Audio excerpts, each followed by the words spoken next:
CM ಆಗಿ ಇಂದು ಡಿಕೆಶಿ ಪ್ರಮಾಣ ವಚನ ಸ್ವೀಕಾರ ಹಿನ್ನೆಲೆ ಲೋಕಭವನದ ಸುತ್ತಮುತ್ತ ಬಿಗಿ ಪೊಲೀಸ್ ಬಂದೋಬಸ್ತ್ ವ್ಯವಸ್ಥೆಯನ್ನ ಮಾಡಲಾಗಿದೆ.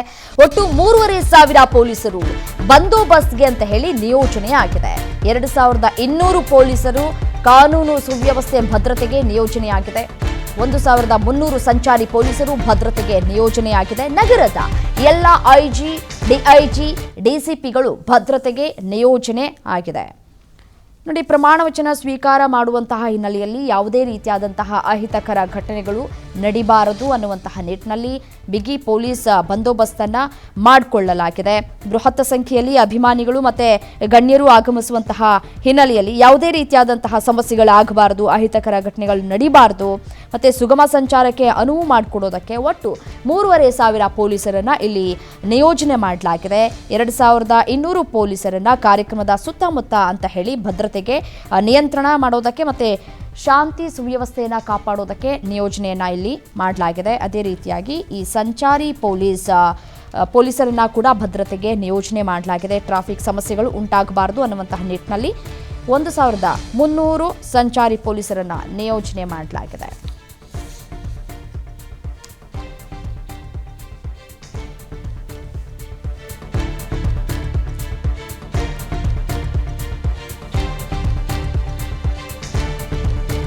ಇದೇ ವಿಚಾರಕ್ಕೆ ಸಂಬಂಧಪಟ್ಟಂತೆ ಮತ್ತಷ್ಟು ಡೀಟೇಲ್ಸ್ ಕೊಡ್ತಾ ಹೋಗ್ತಾರೆ ನಮ್ಮ ಪ್ರತಿನಿಧಿ ಹನುಮಂತರಾಜು ನೇರ ಸಂಪರ್ಕದಲ್ಲಿ ಜಾಯಿನ್ ಆಗಿದ್ದಾರೆ ನ್ಯೂಸ್ ಡೆಸ್ಕ್ನಿಂದ.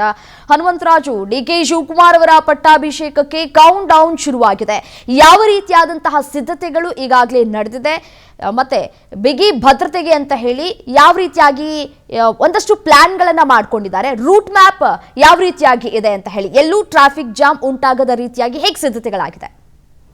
ರಮ್ಯಾ, ಇದೀಗ ಏನು ಡಿಕೆ ಶಿವಕುಮಾರ್ ಅವರು ಪ್ರಮಾಣ ವಚನಕ್ಕೆ ಕ್ಷಣಗಣನೆ ಆರಂಭವಾಗಿದೆ. ಇದಕ್ಕೆ ಸಂಬಂಧಪಟ್ಟಂತೆ ನಗರ ಪೊಲೀಸ್ ಆಯುಕ್ತ ಸೀಮಂತ್ ಕುಮಾರ್ ಅವರು ನಿನ್ನೆ ಅಷ್ಟೇ ಏನು ಪತ್ರಿಕಾ ಪ್ರಕಟಣೆ ಹೊರಡಿಸಿದ್ದಾರೆ. ಇದಕ್ಕೆ ಸಂಬಂಧಪಟ್ಟಂತೆ ಈಗಾಗಲೇ ಲೋಕಭವನದ ಸುತ್ತ ನೋ ಫ್ಲೈಯಿಂಗ್ ಝೋನ್ನ ಮಾಡಲಾಗಿದೆ. ಒಟ್ಟಾರೆಯಾಗಿ 3,000ಕ್ಕೂ ಅಧಿಕ ಪೊಲೀಸ್ ಸಿಬ್ಬಂದಿಯನ್ನು ಈಗಾಗಲೇ ನಿಯೋಜನೆ ಮಾಡಿದ್ದಾರೆ. ಮಂಡ್ಯ ಸೇರಿದಂತೆ ರಾಮನಗರ, ಮಂಡ್ಯ, ಬೆಂಗಳೂರು ಗ್ರಾಮಾಂತರ ಸೇರಿದಂತೆ ವಿವಿಧ ಜಿಲ್ಲೆಗಳಿಂದ ಸಾಕಷ್ಟು ಕಾರ್ಯಕರ್ತರು ಬೆಂಗಳೂರಿಗೆ ಆಗಮಿಸುವ ಹಿನ್ನೆಲೆ ಸಾಕಷ್ಟು ಟ್ರಾಫಿಕ್ ಜಾಮ್ ಉಂಟಾಗುತ್ತೆ. ಅಲ್ಲದೆ ಲೋಕಭವನದ ಸುತ್ತಮುತ್ತ ಭದ್ರತೆಗೆ ಕೊರತೆ ಉಂಟಾಗುತ್ತೆ ಅಂತೇಳಿ ಈಗಾಗಲೇ 3,000ಕ್ಕೂ ಅಧಿಕ ಪೊಲೀಸ್ ಸಿಬ್ಬಂದಿಯನ್ನು ನಿಯೋಜನೆ ಮಾಡಿದ್ದಾರೆ. ಲೋಕಭವನದ ಸುತ್ತಮುತ್ತ ಯಾವುದೇ ಡ್ರೋನ್ಗಳನ್ನು ಹಾರಿಸೋ ಆಗಿಲ್ಲ. ಅದಕ್ಕೆ ಸಂಬಂಧಪಟ್ಟಂತೆ ಈಗಾಗಲೇ ಏನು ಪೊಲೀಸರನ್ನು ನಿಯೋಜನೆ ಮಾಡಿದ್ದಾರೆ, ಡಿಜಿಪಿ, ಎಜಿಪಿಗೆ ಸಂಬಂಧಪಟ್ಟಂತೆ ಈಗ KSR ತುಕಡಿಯನ್ನು ಒಳಗೊಂಡ 3,500ಕ್ಕೂ ಹೆಚ್ಚು ಪೊಲೀಸ್ ಸಿಬ್ಬಂದಿಯನ್ನು ಈಗಾಗಲೇ ನಿಯೋಜನೆ ಮಾಡಿದ್ದಾರೆ. ಪ್ರತಿಯೊಬ್ಬ ಸಿಬ್ಬಂದಿ ಕೂಡ ತಮ್ಮ ವಾಕಿ ಟಾಕಿಯನ್ನು ಹೊಂದಿರಬೇಕು, ಬಾಡಿ ಕ್ಯಾಮ್ರಾವನ್ನು ಹೊಂದಿರಬೇಕಾಗಿ ಈಗಾಗಲೇ ಕಡ್ಡಾಯಗೊಳಿಸಲಾಗಿದೆ. ಅಲ್ಲದೆ ಟ್ರಾಫಿಕ್ ಜಾಮ್ ನಿಯಂತ್ರಣ ಮಾಡೋದಕ್ಕೆ ಈಗಾಗಲೇ 1,200 ಸಂಚಾರಿ ಪೊಲೀಸ್ ಸಿಬ್ಬಂದಿಯನ್ನು ನಿಯೋಜನೆ ಮಾಡಲಾಗಿದ್ದು, ಯಾವುದೇ ಅಹಿತಕರ ಘಟನೆ ನಡೆಯದಂತೆ ಈಗಾಗಲೇ ಬಿಗಿ ಬಂದೋಬಸ್ತ್ ವ್ಯವಸ್ಥೆಯನ್ನಾಗಿ ಕೂಡಲೇ ಈಗಾಗಲೇ ತೆಗೆದುಕೊಳ್ಳಲಾಗಿದೆ.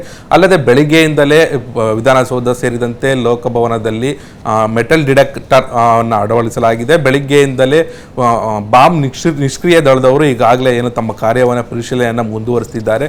ಅಲ್ಲದೆ ಲೋಕಭವನ ಸುತ್ತಮುತ್ತ ಸಾಕಷ್ಟು ಬಿಗಿ ಬಂದೋಬಸ್ತ್ ವ್ಯವಸ್ಥೆ ಮಾಡಲಾಗಿತ್ತು. ಅತಿ ಗಣ್ಯರು ಬರೋದ್ರಿಂದ ಕೇವಲ ಪಾಸ್ ಇದ್ದವರಿಗೆ ಮಾತ್ರ ಆ ರಸ್ತೆಯಲ್ಲಿ ವಾಹನಗಳ ಸಂಚಾರಕ್ಕೆ ಅನುವು ಮಾಡಿಕೊಡಲಾಗುತ್ತೆ. ಸಾರ್ವಜನಿಕ ಯಾವುದೇ ರೀತಿಯ ಸಂಚಾರ ವ್ಯವಸ್ಥೆ ಇರೋದಿರಲಿಲ್ಲ.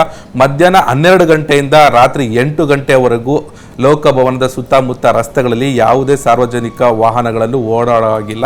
ಈ ಹಿನ್ನೆಲೆಯಲ್ಲಿ ಸಾಕಷ್ಟು ಬಿಗಿ ಬಂದೋಬಸ್ತ್ ವ್ಯವಸ್ಥೆಯನ್ನು ಮಾಡಲಾಗಿದೆ. ರಮ್ಯಾ, ಓಕೆ, ಡಿಕೆ ಶಿವಕುಮಾರ್ ಅವರ ಜೊತೆಗೆ ಸಂಭಾವ್ಯ ಸಚಿವರ ಪಟ್ಟಿ ಫೈನಲ್ ಆಗಿದೆಯಾ? ಒಂದು ಕಡೆ ಇನ್ನೂ ಕೂಡ ಫೈನಲ್ ಆಗಿಲ್ಲ ಅನ್ನುವಂತಹ ಮಾಹಿತಿ ಸಿಗ್ತಾ ಇದೆ. ಸೊ ಯಾರೆಲ್ಲ ಈ ಸಂಭಾವ್ಯ ಸಚಿವರ ಪಟ್ಟಿಯಲ್ಲಿ ಲಿಸ್ಟ್ನಲ್ಲಿ ಇದ್ದಾರೆ, ಸೊ ಅವರೆಲ್ಲರೂ ಕೂಡ ಇವತ್ತು ಪ್ರಮಾಣ ವಚನವನ್ನು ಸ್ವೀಕಾರ ಮಾಡಲಿಕ್ಕಿದ್ದಾರಾ? ಏನಾಗ್ತಾ ಇದೆ ಅಂತ ಹೇಳಿ?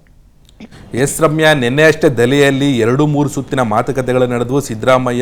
ಸಿದ್ದರಾಮಯ್ಯ ಸೇರಿದಂತೆ ಡಿಕೆ ಶಿವಕುಮಾರ್, ವೇಣುಗೋಪಾಲ್, ಸುರ್ಜೇವಾಲಾ ಸೇರಿದಂತೆ 2-3 ಸುತ್ತಿನ ಮಾತುಕತೆಗಳು ನಡೆದು ಯಾವುದೇ ಅಂತಿಮ ಹಂತಕ್ಕೆ ಬರಲಾಗಿರಲಿಲ್ಲ.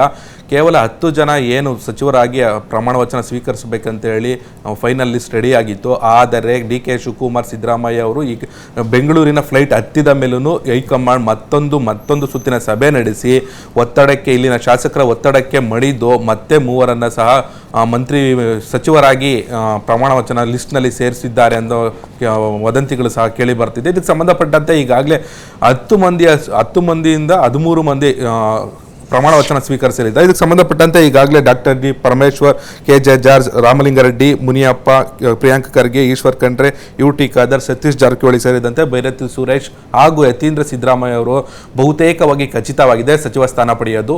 ಅಂತಿಮವಾಗಿ 10ರಿಂದ 13 ಸ್ಥಾನಗಳನ್ನು ಸಚಿವರನ್ನಾಗಿ ಆಯ್ಕೆ ಮಾಡಲಾಗಿದೆ. ಕಳೆದ ಬಾರಿ ಸಿದ್ದು ಸಂಪುಟದಲ್ಲಿ ಏನು ಆಯ್ಕೆ ಆದಂಥ ಸಚಿವರೇ ಮತ್ತೆ ಅವರೇ ಪುನರಾಯ್ಕೆ ಆಗೋ ಸಾಧ್ಯತೆಗಳು ಹೆಚ್ಚಿದೆ. ಒಂದೆರಡು ವಿಶೇಷ ಏನಂತಂದ್ರೆ ಯುವ ಮುಖಗಳಿಗೆ ಮಣೆ ಹಾಕುತ್ತಾ ಈ 10 ಮಂದಿಗಿನ್ನ ಪ್ಲಸ್ 3 ಏನಾಗಿದೆ ಅದು ಯಾರಾದ್ರೂ ಹೊಸ ಮುಖಗಳಿಗೆ ಅಥವಾ ಯುವ ನಾಯಕರಿಗೆ, ಯುವ ಶಾಸಕರಿಗೆ ಏನಾದ್ರು. ಕೋಲಾರದಿಂದ KH ಮುನಿಯಪ್ಪ ಮತ್ತೆ ಈ ರೂಪಾ ಶಶಿಧರ್ ಅವರ ಹೆಸರು ಕೂಡ ಕೇಳಿ ಬರ್ತಾ ಇದೆ. ಒಂದೇ ಜಿಲ್ಲೆಗೆ 2 ಪ್ರಮುಖ ಹುದ್ದೆಯನ್ನ ನೀಡ್ತಾ ಇರೋದು ಅಥವಾ 2 ಮಂತ್ರಿ ಸ್ಥಾನವನ್ನ ನೀಡ್ತಾ ಇರುವಂತಹ ಹಿನ್ನೆಲೆಯಲ್ಲಿ ಹೈಕಮಾಂಡ್ ಯಾವ ರೀತಿಯಾದಂತಹ ಲೆಕ್ಕಾಚಾರ ಹಾಕ್ತಾ ಇದೆ ಅಂತ. ಎಸ್ ರಮ್ಯಾ, ಏನು KH ಮುನಿಯಪ್ಪ ಪ್ರತಿನಿಧಿಸೋದು ಬೆಂಗಳೂರು ಗ್ರಾಮಾಂತರ ಜಿಲ್ಲೆಯ ದೇವನಹಳ್ಳಿ ಕ್ಷೇತ್ರ. ಕೋಲಾರ ಕ್ಷೇತ್ರದಲ್ಲಿ ಏನು ರೂಪಾ ಶಶಿಕಲಾ ಅವರು ಏನು ಪ್ರತಿನಿಧಿಸೋದು ಕೋಲಾರ ಜಿಲ್ಲೆಯ KGF ಕ್ಷೇತ್ರ ಇರೋದ್ರಿಂದ ಆ ಜಿಲ್ಲೆವಾರಿಗೆ ಪ್ರತಿನಿಧಿಸ ಸಂಬಂಧಪಟ್ಟಂತೆ ಜಿಲ್ಲಾವಾರು ನಾವೇನು ಮಂತ್ರಿಮಂಡಲವನ್ನು ಸಚಿವ ಸ್ಥಾನವನ್ನು ಕೊಡ್ತೀವಿ ಅಂತ ಈಗಾಗಲೇ ಹೈಕಮಾಂಡ್ ಹೇಳಿತ್ತು. ಆ ಹಿನ್ನೆಲೆಯಲ್ಲಿ ಏನು KH ಮುನಿಯಪ್ಪ ಅವರಿಗೆ ಬೆಂಗಳೂರು ಗ್ರಾಮಾಂತರ ಜಿಲ್ಲೆಯಿಂದ ನೀಡಿದರೆ ಶಶಿಕಲಾ ರೂಪಾ ಶಶಿಧರ್ ಅವರಿಗೆ ಕೋಲಾರ ಜಿಲ್ಲೆಯಿಂದ ಸಚಿವ ಸ್ಥಾನ ಸಿಗೋದು ಸಾಕಷ್ಟು ಕನ್ಫರ್ಮ್ ಆಗಿದೆ ರಮ್ಯಾ. Right, thank you ಡೀಟೇಲ್ಸ್ಗೆ.